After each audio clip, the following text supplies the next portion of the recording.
Hello, എല്ലാവർക്കും Karthika small വേൾഡിലേക്ക് സ്വാഗതം.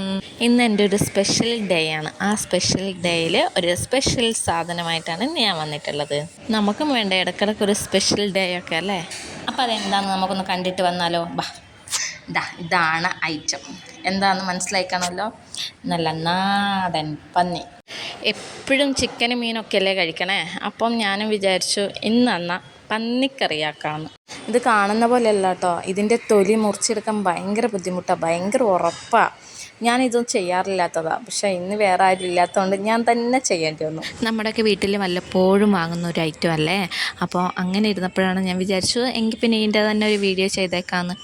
ഈ വീഡിയോ എത്ര പേര് കാണുമെന്ന് എനിക്കറിയില്ല. കാണുന്നവരിൽ ഈ ഐറ്റം ഇഷ്ടമുള്ളവർ എത്ര പേരുണ്ടെന്നൊന്ന് ജസ്റ്റ് ഒന്ന് കമൻറ്റ് ബോക്സിൽ കമൻറ്റ് ചെയ്യണേ. കാണുന്ന കൂട്ടത്തിൽ കണ്ണൂർക്കാരും കൂടി ഉണ്ടെങ്കിൽ അവരും കൂടി ഒന്ന് കമൻറ്റ് ചെയ്യണേ.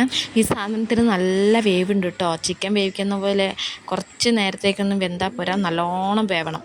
അപ്പം ഈ സാധനമൊക്കെ ഞാൻ കഴുകി നല്ല വൃത്തിയാക്കി കൊണ്ടുവന്നിട്ടുണ്ട്. അപ്പം ഞാൻ ഇതിൽ കാണുന്ന നെയ്ക്കഷ്ണം മാറ്റി ഇതേപോലൊരു ചീനച്ചട്ടിയിൽ ഇട്ടിട്ട് അതിനെ ഉരുക്കിയെടുക്കുക ചെയ്യുന്നത് കേട്ടോ. ഇല്ലെങ്കിൽ ഇങ്ങനെ ഈ ഉറപ്പില്ലാണ്ട് നിൽക്കും. അതിൻ്റെ ഫുൾ നെയ്യ് ഉരുക്കി ഇങ്ങനെ ഇതേ പോണൊക്കെ എടുക്കണം. ഒരു വെളിച്ചെണ്ണ രൂപത്തിൽ ഇങ്ങനെ കിട്ടും കേട്ടോ. ഞാൻ നല്ലോണം ഡ്രൈ ആക്കിയിട്ടാണ് എടുത്തത്. ഇത്രയും ഡ്രൈ ആക്കുന്നില്ലെങ്കിലും കുഴപ്പമൊന്നുമില്ല, പക്ഷേ ഞാൻ നല്ലോണം ഡ്രൈ ആക്കിയിട്ട് എടുത്തത് കേട്ടോ. എന്നിട്ട് നമ്മൾ ഈ ബാക്കി കഷ്ണമില്ലേ, അതിലേക്ക് ഉരുക്കിയ കഷ്ണം കൂടി ഇട്ടിട്ട് മൺചട്ടിയിലാട്ടോ കറി വെക്കുന്നത്. ആ കഷ്ണം ഉരുക്കിയെടുത്തപ്പോൾ കിട്ടിയ നെയ്യാട്ടോ. ഇതിനെക്കൊണ്ട് വലിയ ഉപകാരമൊന്നുമില്ല, അത് ചുമ്മാ അങ്ങോട്ട് മറിച്ച് കളയാമെന്ന് മാത്രം.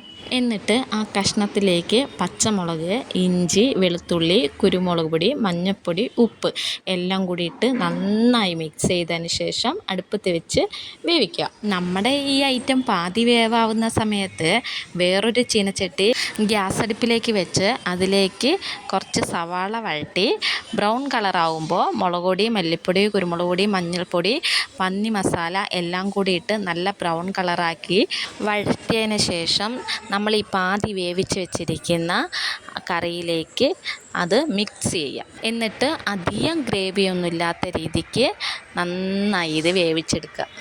ഇതുപോലെ ഗ്രേവി ഉണ്ടോയെന്ന് ചോദിച്ചാൽ ഉണ്ട്, ഇല്ലേന്ന് ചോദിച്ചാൽ ഇല്ല. ഈ ഒരു പരുവാകുന്നത് വരെ വേവിക്കണം കേട്ടോ. എന്നിട്ട് കപ്പയും പന്നിക്കറിയും, ആഹാ എന്താ ടേസ്റ്റ്. എല്ലാ ഷാപ്പുകളിലും എല്ലാ ദിവസവും കിട്ടുന്ന ഒരു ഐറ്റമാണ് കപ്പയും പന്നിക്കറിയും. അത് കഴിക്കാനായിട്ട് പോകുന്ന ഒരുപാട് ആൾക്കാരുണ്ട്. പിന്നെ മൺചട്ടിയിൽ അടുപ്പത്ത് കിടന്ന് ഇങ്ങനെ വരട്ടി എടുക്കുമ്പോൾ കിട്ടുന്ന ആ ഒരു ടേസ്റ്റ്, എൻ്റെ പൊന്നോ. ഇവിടെയും പന്നിയുടെ കൂടെ കപ്പയാട്ടോ, പക്ഷേ കപ്പ ഷാപ്പിലെ പോലെ ഉടച്ച് വേവിച്ചിട്ടില്ലേ.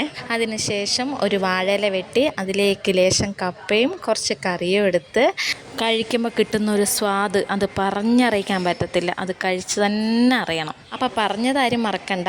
ഇങ്ങനെ കഴിക്കാൻ ഇഷ്ടമുള്ളവർ ഒന്ന് കമൻറ്റ് ചെയ്യണേ. ഇതെനിക്കിങ്ങനെ നോക്കിയിരിക്കാനുള്ള ക്ഷമയില്ലാത്തതുകൊണ്ട് ഞാൻ കഴിക്കാൻ പോകാം കേട്ടോ. അപ്പോൾ ഇന്നത്തെ എൻ്റെ കൊച്ചു വീഡിയോ ഇത്രയേ ഉള്ളൂ. എല്ലാവരും സബ്സ്ക്രൈബ് ചെയ്യണം, ലൈക്ക് ചെയ്യണം, ഷെയർ ചെയ്യണം. Tata, bye bye.